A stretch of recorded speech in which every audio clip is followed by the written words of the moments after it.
Hello everyone. In this video, we're going to unpack what this expression right here that I have on top, what this means. And this is the sum of squared residuals. But what I'm going to kind of break down and unpack is this inside expression right here. So what do these terms mean? Well, first of all, we're going to assume that there is a linear relationship between x and y, and it's called the linearity assumption. Now, when you take any beginning or any first year econometrics course, it's a good idea to become familiar with these terms. All right, so let's jump into it. So let's start unpacking some of these things. What does this mean? Okay, so first of all, I'm gonna write a list here, and it's gonna look something like this. It's gonna be x. Let's see. Let me just write it out.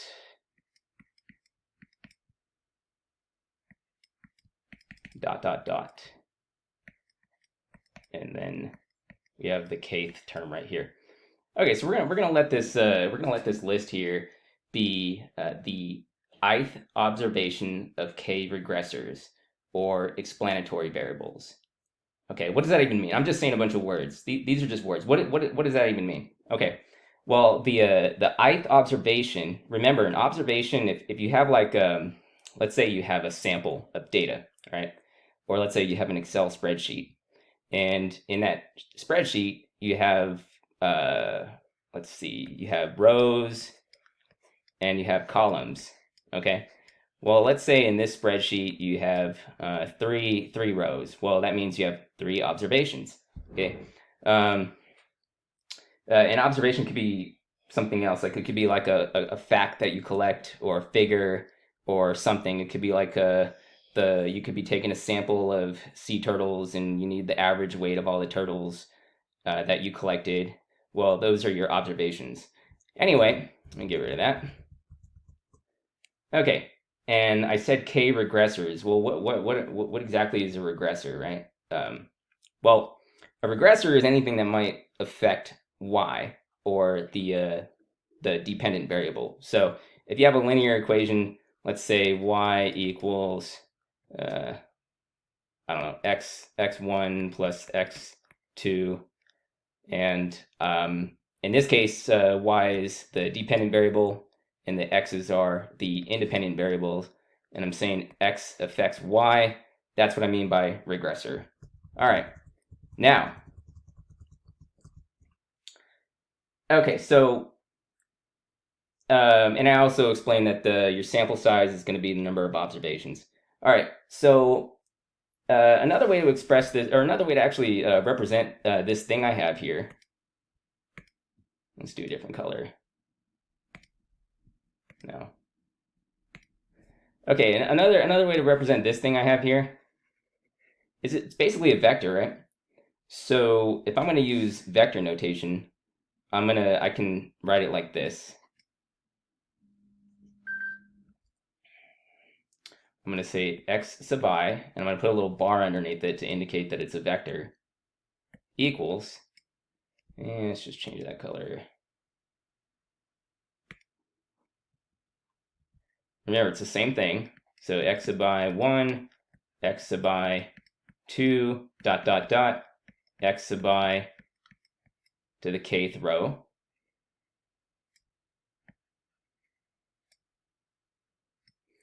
And what I'm saying here is I have one column and k rows.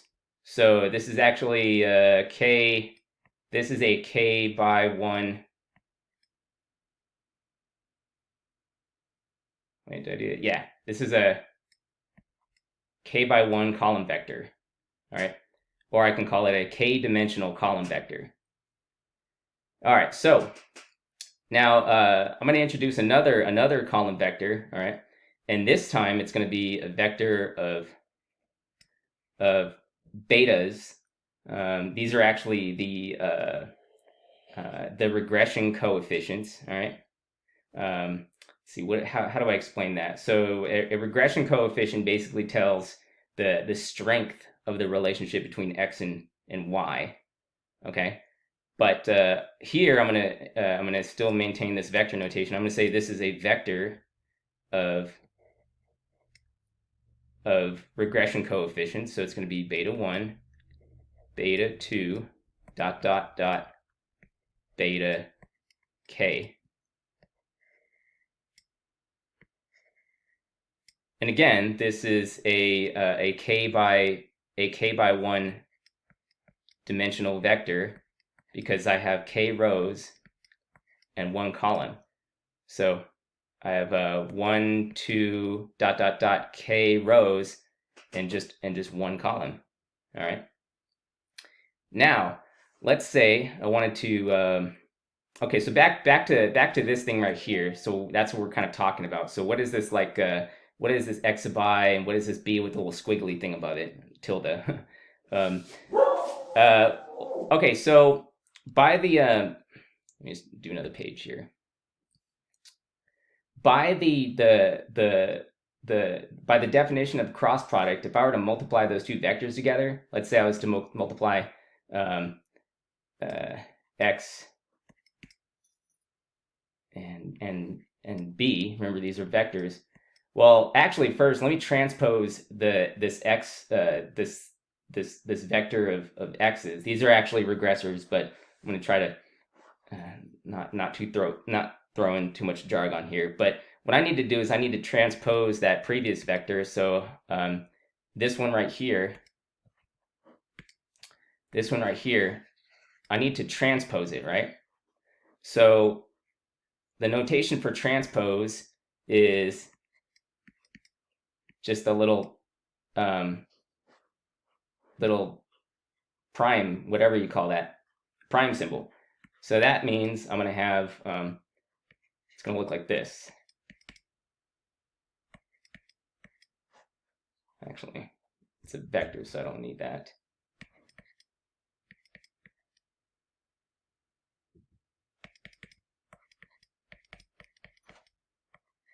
Okay, and now I'm gonna use the cross product and multiply this with our beta vector, and that's gonna look something like this.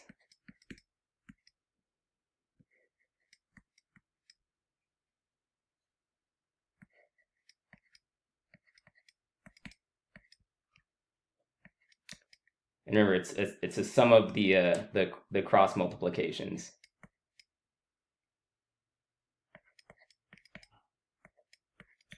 Dot, dot, dot, and finally it's going to be beta, the kth beta multiplied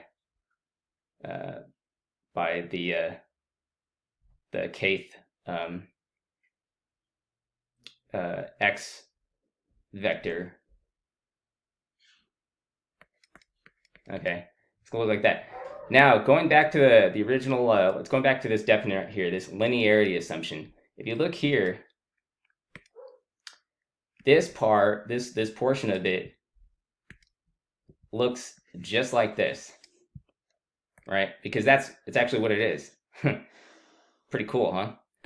Now, now that if you kind of like notice, we already kind of defined just this part right here, and we sort of loosely defined what these terms are. So what about the rest of it, right?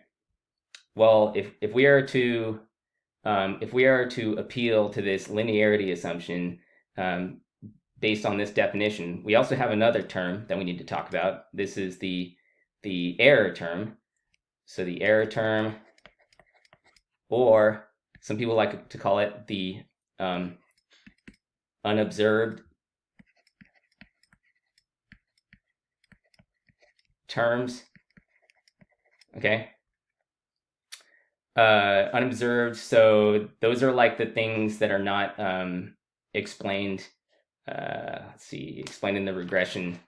So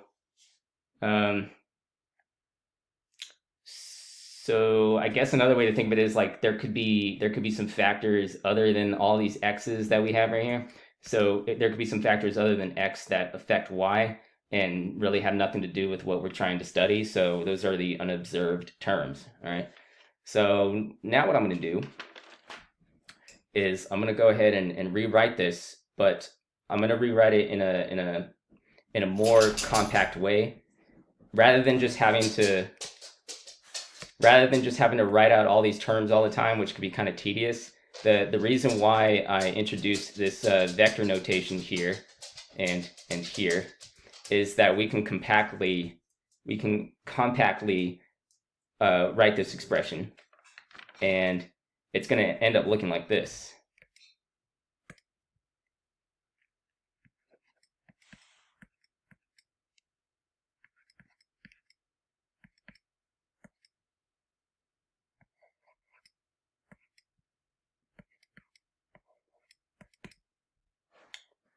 All right.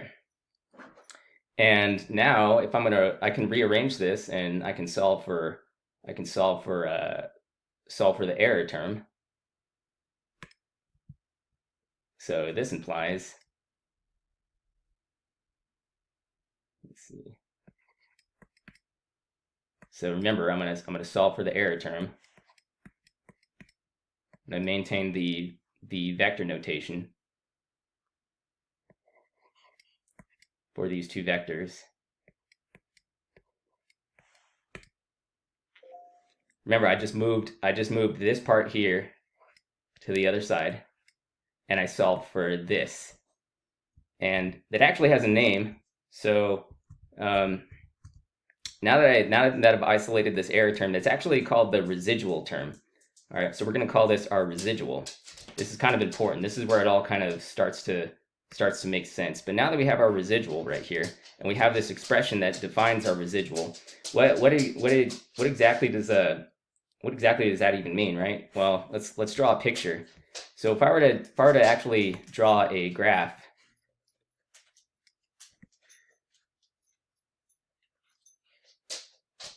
oh, I don't like that. There you go.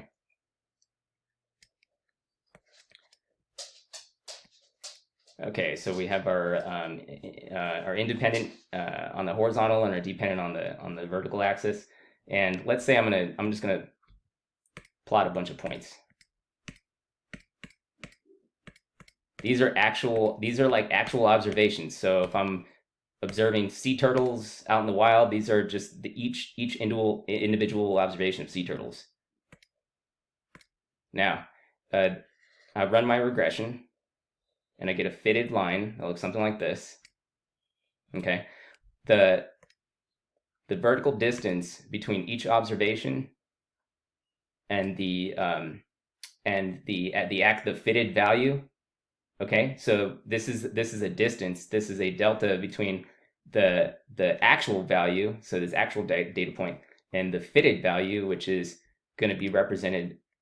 Every point along this line is a fitted value, and all these little this cloud of blue dots is the observations. Okay, the difference between that is our residual term. Okay, and finally, to kind of drive this all home, but what we want to do here. Remember, our goal is to kind of explain what the sum of squared residuals are. Well, we already defined this inside part right here. Just know though, okay, so that little tilde above the B, we're just putting that tilde over the beta just to say that it's a hypothetical value. So we don't observe the error term, but we can actually calculate the value using that B tilde. But anyway, so now that we know what the inside part is, what are we actually trying to do here? Well, what we're trying to do is we're trying to see like how much variation we have in these squares, right? So if I actually square the distance between the observed value and the fitted value, like this one will look something like this. I can do that with all these terms right here. And this regression is going to tell me how how good the fit is between the data and the actual data and the fitted data. Now, if I had another one, let's say I had points that were much closer to the fitted data. Well, these squares are going to be a lot smaller, and therefore this means that we have a better fit. So remember, Uh,